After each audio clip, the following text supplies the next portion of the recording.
What's up, everyone? Welcome to this day in Philly Sports History for January 6, 2025. I'm your host, Jim Montgomery. Welcome to a Victory Monday edition of the podcast, our last Victory Monday of the regular season. Eagles, Packers, next Sunday, 4:30. We will get more into that game as the week progresses. But more on this Eagles Giants game, 20-13. It was about what we expected it to be, the fact that it was a glorified preseason game. However, the Eagles did tie the franchise record for wins in a season with 14, tying the 2022 team. And every time the Eagles have won 13 or more games in their franchise history, they've gone to the Super Bowl. So make of that what you will. But as I mentioned, it is Packers-Falcons in the wild card round next Sunday. And if you did watch any, as soon as the Eagles game was over, I flipped to the red zone. The ending of both the Washington Cowboys game and Packers-Bears game, they were just wild. It went from we were playing the Packers, and then for a brief moment, I typed out the text message that it looks like we're playing the Commanders, and literally 30 seconds later, the endings of both games happen, and here we are playing the Packers. But like I said, we'll get more into that as the week progresses.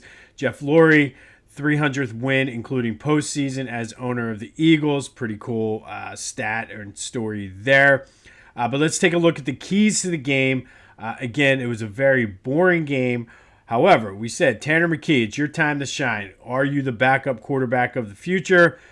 I think that debate has been settled. 269 yards, 2 touchdowns.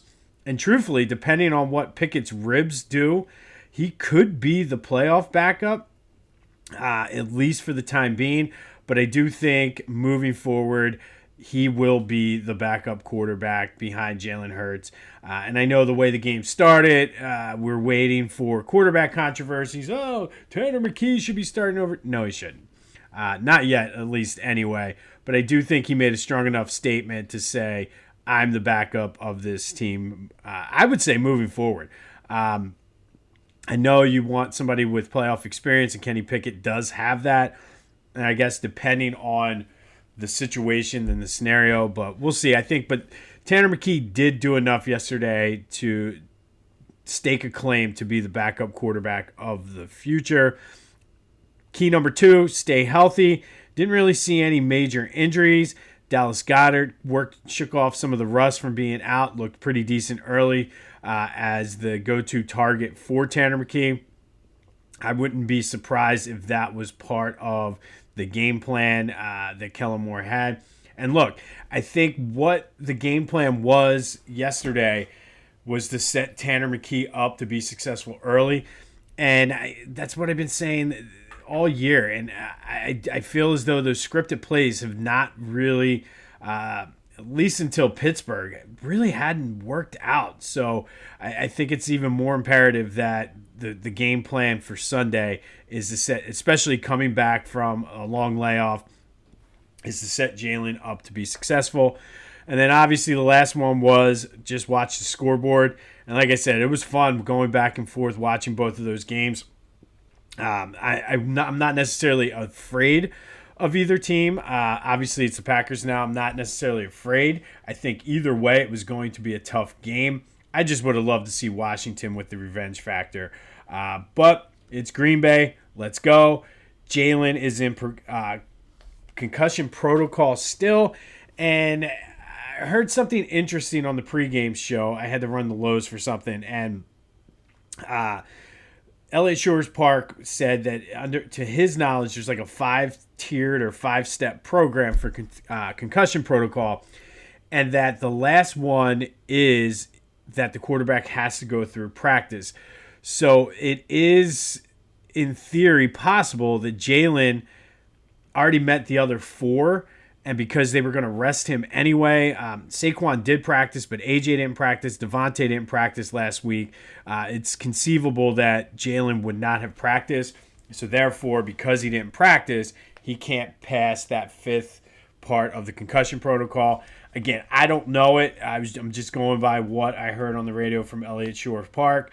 But if that's the case, that makes me feel a lot better than where we were without knowing what the concussion protocol is.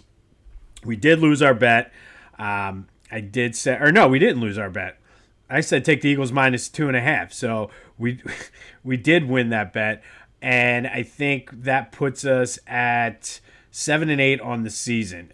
So not great, not bad. But I mean, the good thing is we lost those bets because a couple times I took the Eagles to win and the visitors the underdog to cover. So we'll take that. But we did win the bet. Lost the parlay because I said I liked the under or the over as well as the Eagles. And had it not been for Jake Elliott missing a field goal, that parlay would have come in. But I think, and I'll get more into the history of the Eagles, Packers in the playoffs later this week. But I'm a little concerned with Jake Elliott. Yes, it was windy yesterday at the stadium, but man, this guy is missing. Like I'm concerned about it because I vividly remember being at an Eagles-Packers playoff game where David Akers struggled down the stretch, missed 2 field goals, which was the difference in the game. That's my one concern, that and Jalen's rust, or if he has any rust going into that game. But it's something that later this week I'll talk about. But let's celebrate the win. 14-3 regular season. Second time in franchise history they've gotten to 14 wins. Nick Sirianni, love him or hate him, he's done it both times. They've gotten to 14 wins. And every time they've gotten 13 or more, they've made it to the Super Bowl. So that hopefully that trend continues. But it is the day after a game. That leads us into today's question of the game. Who was the GOAT of the game? Is it Tanner McKee? Is it Jahan Dotson, who had himself a day? Or Sidney Brown, who came up with the big interception? Let me know on the Back to the Future voice and text line 267-495-8531. That'll get you in. Get that. Anything else, Philly sports, Eagles related, off your chest. Want to start looking ahead to the Packers? That's fine. My vote would go to Tanner McKee for the way he played, and I feel solidifying himself as the backup quarterback. But what are your thoughts? Who's the GOAT of the game? Tanner McKee, Jahan Dotson, or Sidney Brown? 267-495-8531. That'll get you in. So we'll take it on to the playoffs, and let's go Birds.